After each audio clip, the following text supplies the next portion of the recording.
I decided that happiness was a choice. It wasn't, it's a state of being. It's not, it's not being anywhere particularly or being able to do any particular thing. It's, you start with being happy and you decide to make, your life that way. So it comes from the inside out instead of the outside in. If you need external things to make you happy, then you're not really happy. If I were to choose a word to describe Russ, it would be magnetic, because he is, no matter where he goes or who he meets,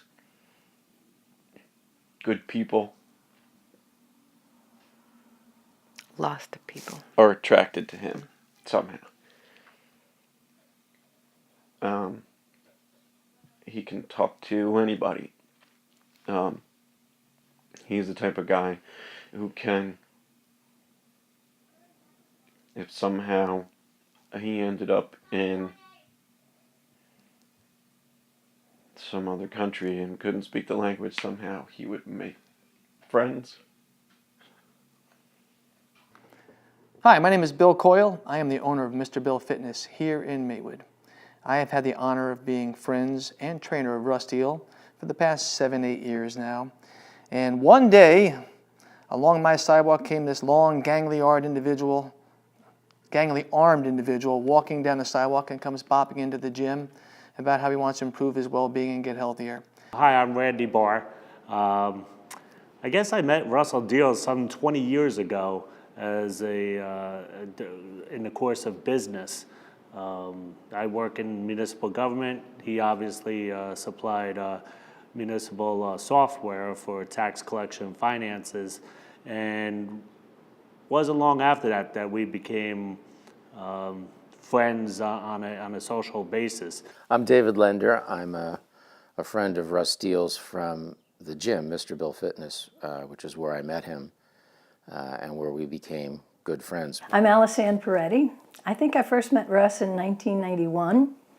And in 1992, at the Tax Collector Spring Conference, I had a conversation with him about becoming my software provider in the city of New Brunswick. And the rest is history.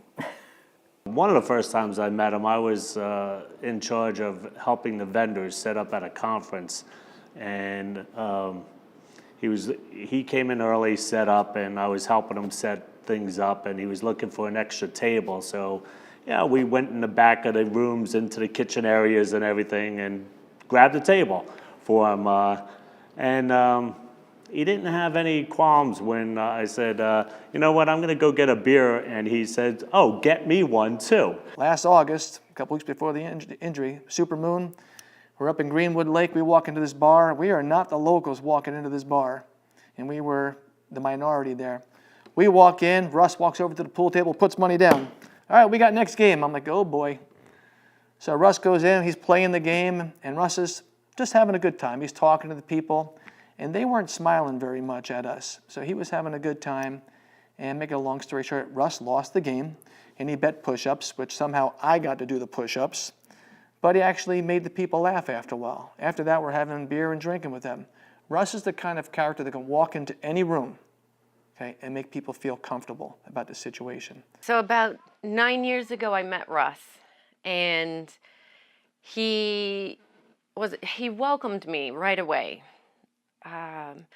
Sat down, I think we had some beer, and he just started cracking jokes to make me feel, I think, welcome.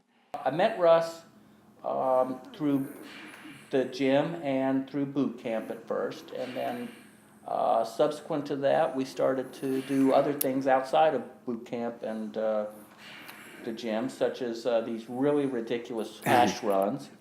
And then skiing trips, day trips to go skiing. We went with Gary Wells, who lived down the street from Russ, and that was quite an adventure when his ski boot deteriorated to the point where he used duct tape to fix it. To hold it together, yeah. Yeah, yeah. It was about 6 years ago that we met at the gym, and it was about a year into that Russ was quitting smoking. And Bill is a very good organizer and motivator. One of the things that he did when Russ was quitting smoking was he had a meeting in the evening, and he invited anybody from the gym to come and asked people to share stories with Russ, particularly if they had quit smoking. That would be motivational for him, and also to figure out a way that each person could help Russ with some kind of a buddy system. In those 3 months, he stopped smoking, and he went from the old Rusty to the lean and clean shaved Russ. Big difference. So I was able to relate to it, and Russ and I decided what we would do is we would do a buddy workout every other Wednesday morning with Mr. Bill, and it was a trained workout, so we would pay Bill for the hour, and Bill set it up on the basis that we would compete with each other doing various exercises, and he would mix it up between calisthenics, weights, and aerobic kinds of things. And it got to be one of these things where we would compete with each other and we would razz each other, and we had a lot of fun with it. We have other buddies at the gym, and they would all sort of join in. And it became kind of a fun joke around session for an hour, and ultimately resulted in us having a coffee clutch afterwards with Bill, and there were 4 or 5 of us that would sit around and have a cup of coffee before we would then disperse and go on with our day. So that's how Russ and I became pals. As he reminded me the other day, we sat out in the hallway and talked business. I had a software program that I wasn't terribly happy with in the tax office in New Brunswick, so I converted to First Bite, and that conversion went very smoothly. Shortly thereafter, we converted the water and sewer accounts to First Bite, and that was a little more difficult because at that time Russ didn't have a program to make the conversion easy. So he came to my office on a Friday, I believe it was in February because I remember it was cold and it was snowing. And we started the water and sewer conversion, and it went on and on and on. And about 8 o'clock that evening, my husband called my office and said, "Have you guys eaten?" And we said no, we hadn't. So he said, "Okay, I'll make dinner. Come on home in about a half hour." So we went to my house and had dinner, and then we went back to my office and worked and worked and worked. I think it was 1 or 2 in the morning when we finished. And as I mentioned, it was snowing, so Russ ended up spending the night at our house. One thing I got to tell you is that Russ is a personality that you can't get him down. Around the gym, he was always one of those guys that would have something hilariously funny to say. Sometimes it wasn't intentionally funny, but Russ was somebody that was really a spark plug around the gym and kept the flow of sarcasm and razzing each other going. So in a business sense, he can be very business when he has to. So if I have computer issues or problems, he can take care of that no problem. 99% of the time here at the gym, he is just a comedian, to say the least. Always joking around, always humorous. He's kind of like the Kramer of Seinfeld. You know, when the door opens and here comes Kramer walking in. That's how it would be when the door would open here and Russ would come walking in. He has been my stepdad since I was 13, and he's always been a dad to me. When he became my stepdad, my dad really wasn't my biological dad wasn't really that big of a part of my life, so he really stepped up and was my dad. He became my dad. He taught me things. He means a lot to me. He advised me through a lot of the hardships in my life and Taught you how to shave. taught me how to shave. Russell is the type of guy that, and if you really, and people do know him, I mean, he gave up with the Peace Corps. He gave up some time of his life to go over to Africa and help a tribe build things, grow, teach them how to grow and everything else. And actually took his daughter back there as a vacation, although Jesse won't view it as a vacation, but to visit the tribe years later. I mean, this is just the type of personality that he has. This individual has probably one of the best characters that I know. He would do anything for you. A gentle soul. You look at his background. He was at Peace Corps or wherever he was, but he has donated a lot of his time, and he's gone out to help a lot of people. And when you talk to him, you get that feel. My whole Peace Corps experience was like getting a PhD in life, I guess is a good way to say it. And the things that I learned then, I feel like I've incorporated a lot of them in my life. And but that's where the real, that's the difference between sightseeing and traveling. To me, is traveling, you get to know the people, and you learn about the place rather than just go sightseeing and stuff like that. So I love traveling, but I'm not big on sightseeing.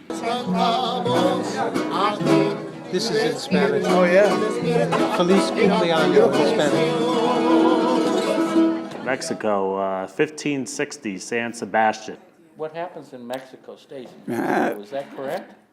Most of you, I imagine, know that he was born on leap year. So 2012 would be his 15th birthday. I wanted to have an unusual 60th birthday. Did I try to talk you out of this? Yes, How did that go? it failed.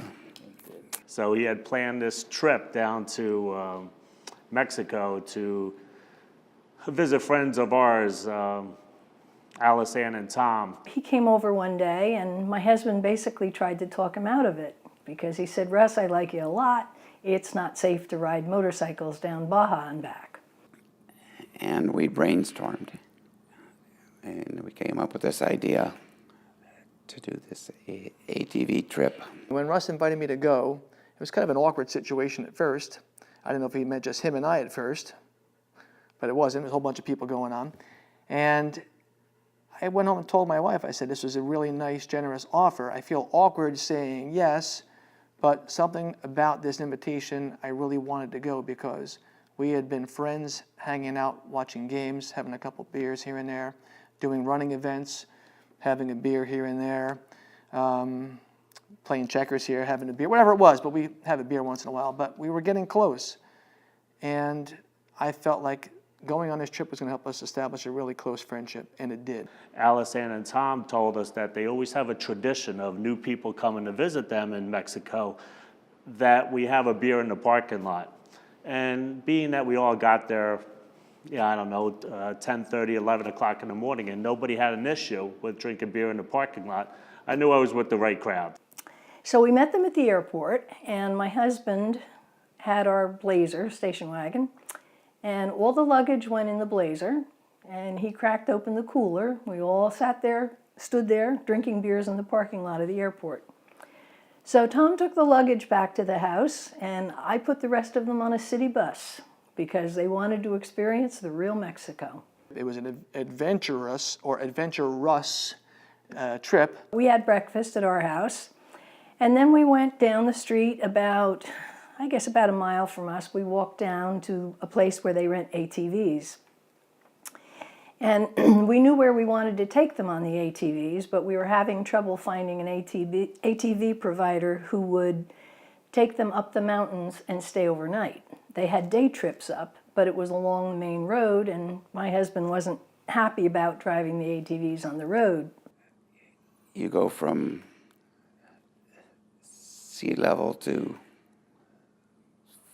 4,500 feet over these mountain trails. I think we had at least 2 bottles of tequila. We had mixers, we had snacks and so forth. So the deal was I was going to meet them up in the mountains in San Sebastian. Somewhere, late noon, we'd all have lunch together. I had been on an ATV for,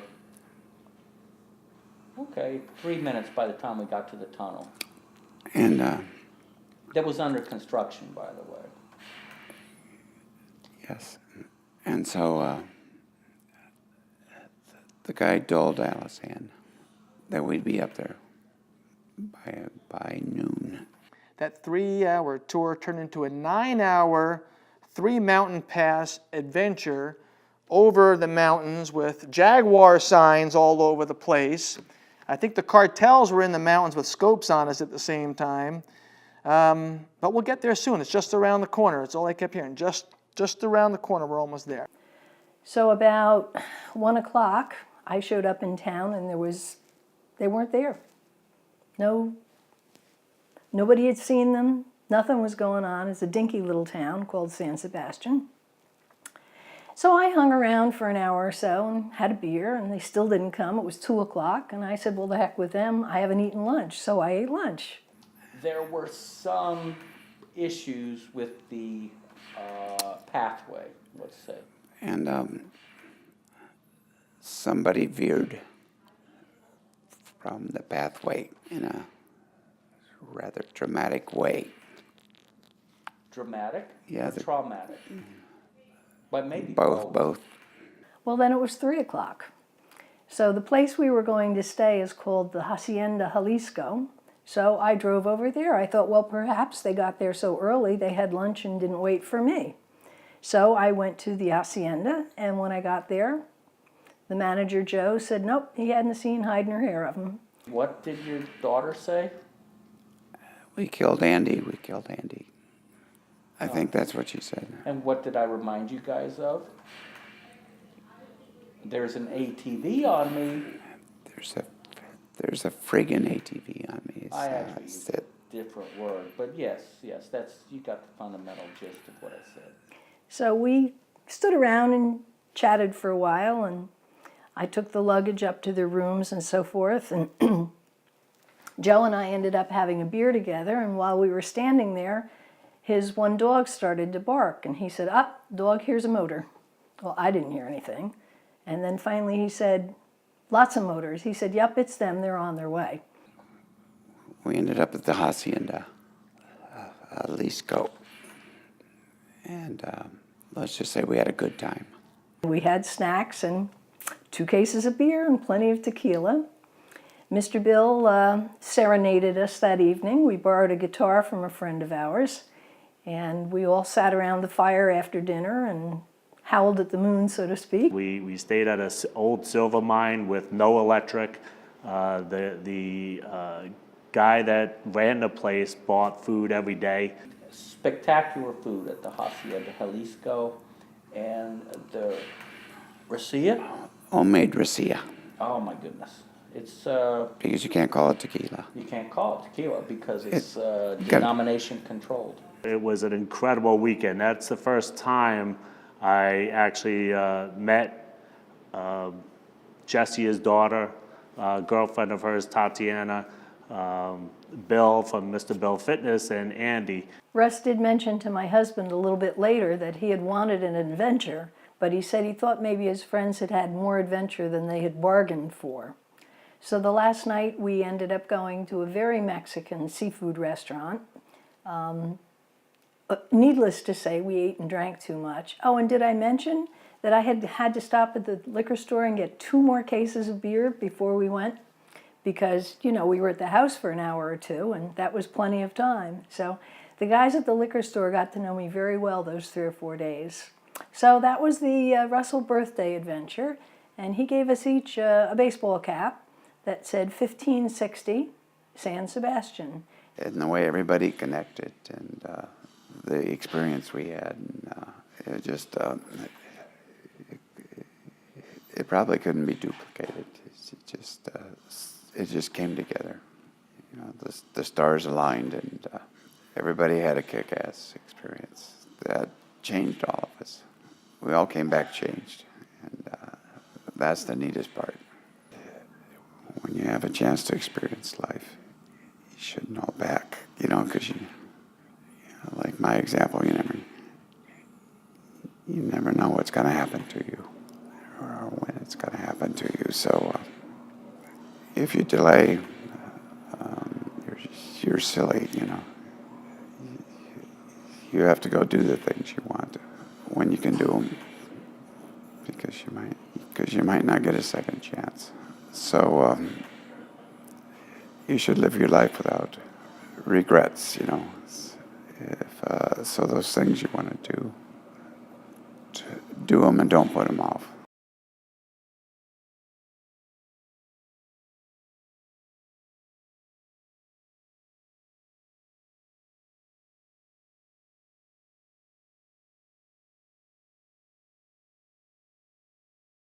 It was the first Wednesday in August, and I hadn't chatted with Russ for a while. I'm retired, although I dabble a little bit.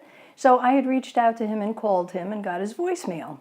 He called me back and we chatted a little bit and said, yeah, we should get together for dinner and so forth and so on. We, in fact, went running together in one of the local parks, Saddle River Park, the morning that Russ was injured.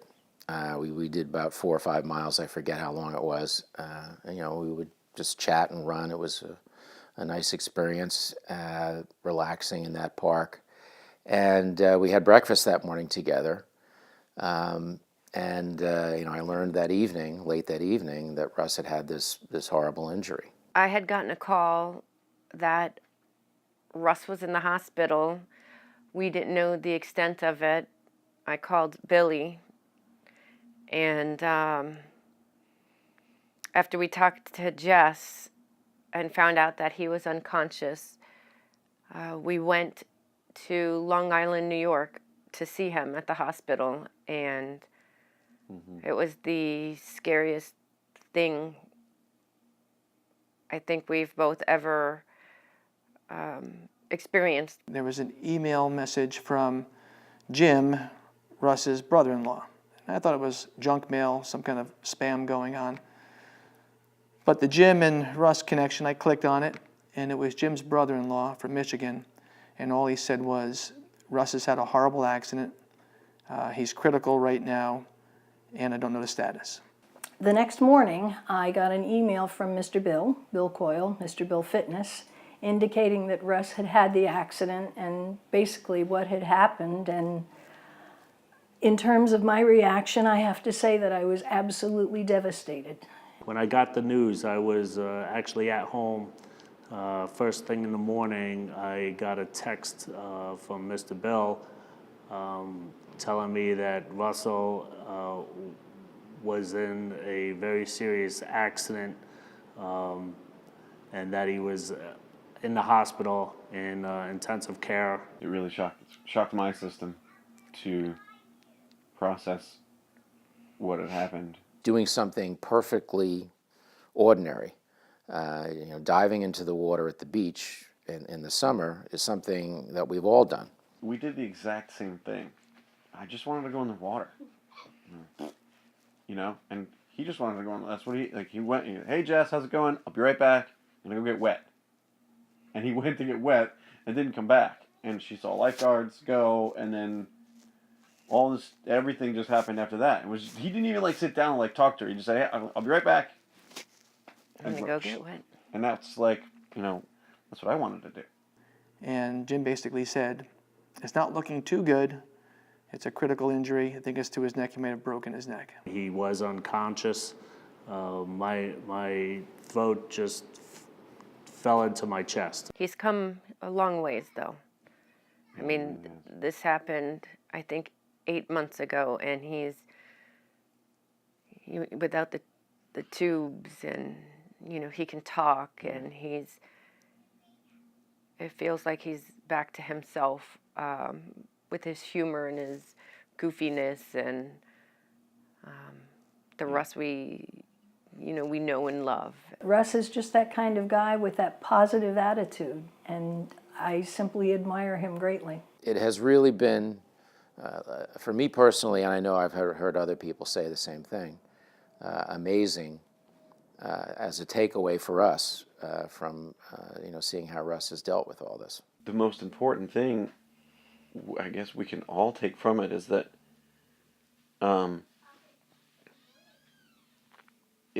he has the most positive, happy view Of life. of his situation. He somehow can see around it. Somehow he can have hope and reason to be happy. Just an amazing feat from when I first saw him lying there in the hospital bed in ICU to today. Russell, man, you've done a great job and you continue to do a great job. We have all taken something from Russ in this process, that the fact that he has been consistently so positive and so motivated to just keep charging forward is really an inspiration. Russ will always be the same. So he's not a different guy. He just can't really move. But he moves us with his inspiration. He moves us with his face. He can talk and laugh and be as silly and funny as he always has been. So he's an amazing guy, an inspiration to everyone who has had any sort of issues. He's amazing. I really can't say how touched I've been by the people that have brought this fundraiser together. And I guess finding out people that I thought were acquaintances that have turned out to be friends.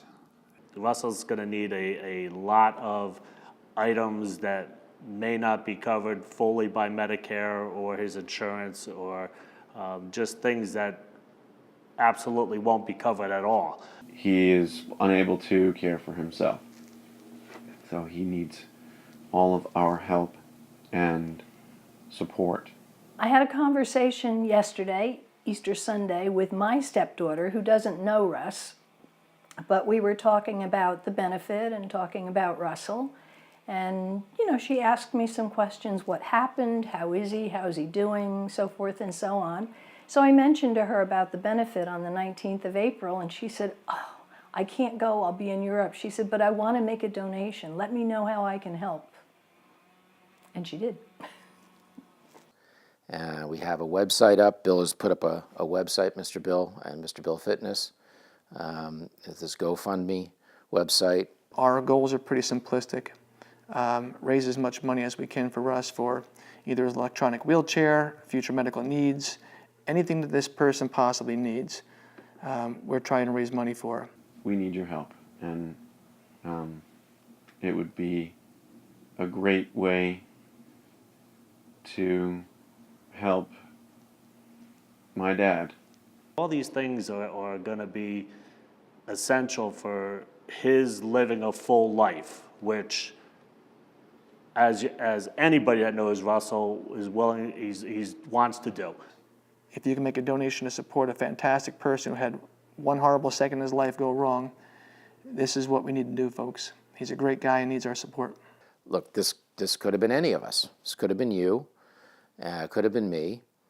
And that's a situation where it should help you look into yourself and say, I can at least step up and help this guy out. I mean, the best way to help somebody out is to contribute your time, your effort.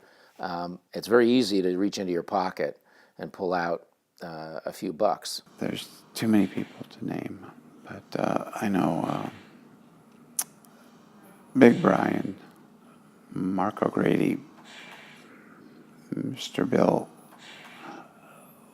Laura Daly, and others have done a lot of work to make this thing a success, and I really appreciate it. And beyond that,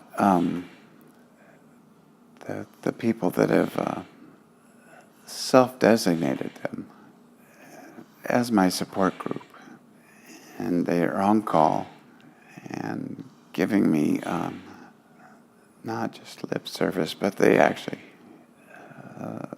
come to my place and give me support. And if I need help, I know I can call them. And that is so neat to find that you have people in this day that care like that.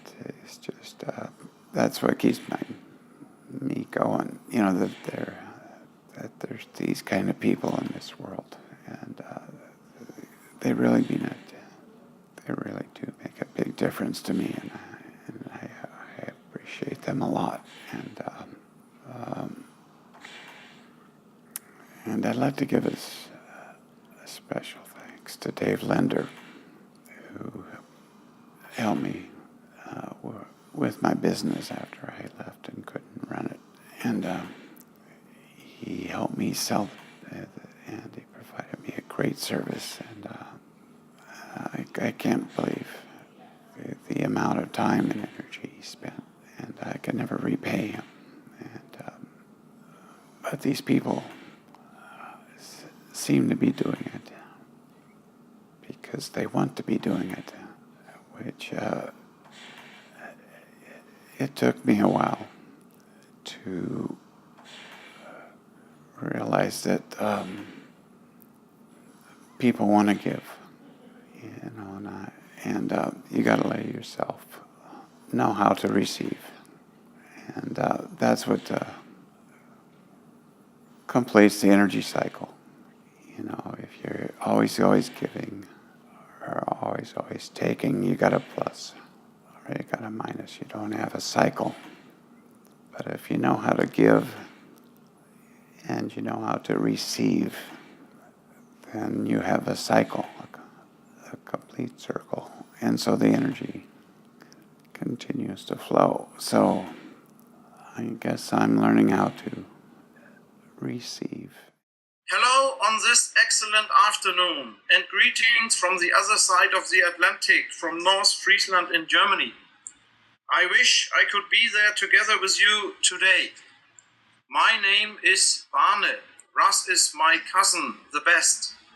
Thank you, Russ, for some wonderful days last year in October, when I visited you at the Kesslers and had the opportunity to follow your training program. Russ, last year in May, you organized the running Crossing Iowa for our lovely family, the Boysons Strong Run. This was a splendid idea. This year, we will make a running crossing through North Friesland in Germany. Our family will run on the dikes out to the North Sea on the 26th and 27th of June. We will hope that that the runners will have a camera and a microphone, and that you, Russ, online through Skype will be in contact with them when they are running. Everyone joining this dinner today, thank you for coming. Have a pleasant afternoon and dinner, and remember to pay excellent. I wish you all the best from our German Frisian family, and I will be back. Thanks. Russ, you know, Sharon and I love you, man. You're the brother. Well, I have two brothers, but you're the extra brother I never had. You know, we've opened our home to you and Jesse, and you likewise to us. You know, I'm there for whenever you need anything. We've come to develop a great friendship. But you're like a brother to me. Memories of Mexico will never go away. We had such a blast there, and we'll have some good times in the future. Okay, Russ. I know I haven't been to see you much over the winter. You know I travel where it's warm because I don't do New Jersey when it's cold in the winter. But you can count on me. I'll be there to see you at least once a month, until November anyway. So hang in there, will you, buddy? Russ, I love you, brother. And You know, I'm always pulling for you. I'm delighted that you're living nearby because I can get over to see you more often. And I just, I wish you all the best and thank you for your inspiration and the way you've dealt with this situation. And thanks for being my friend. Hey Russ, Nina and I are here. We love you so much, man. We are excited to be with you for the fundraiser. It's going to be a great party. We're happy to be by your side and help you and help support you and do whatever we can. And we always will. We will be here behind you every step of the way, man. You're a wonderful man, and we love you. We love you. I love you, Peepa. I love you, Peepa. We love you. We love you. Love you. All right, Russ. I always joke you're my brother from another mother. And the time that we spent in the past here at the gym in Mexico, we have bonded. The time that I spent with you since your injury, it's hard to perceive this, but I feel your pain. And that's why, like when I wrote these songs for you, I wrote these songs looking through your eyes and what you see. And it hits me every time when I think about it. I get choked up because I always say, I wish I could do something for you. I know I can't do anything for you. I mean, I'll be there for you. I'm going to stretch you. I'm going to mobilize you. I'm going to keep going. Why? Because I have the faith, I have the prayer, and I have the hope that some miracle will still happen. And one day we'll have some level of movement and functionality. I hope so. If it doesn't, it's not going to change. I'll be your friend. I'll still be there for you. I'll help you any way that I can, Russ. Any day. I love you, brother.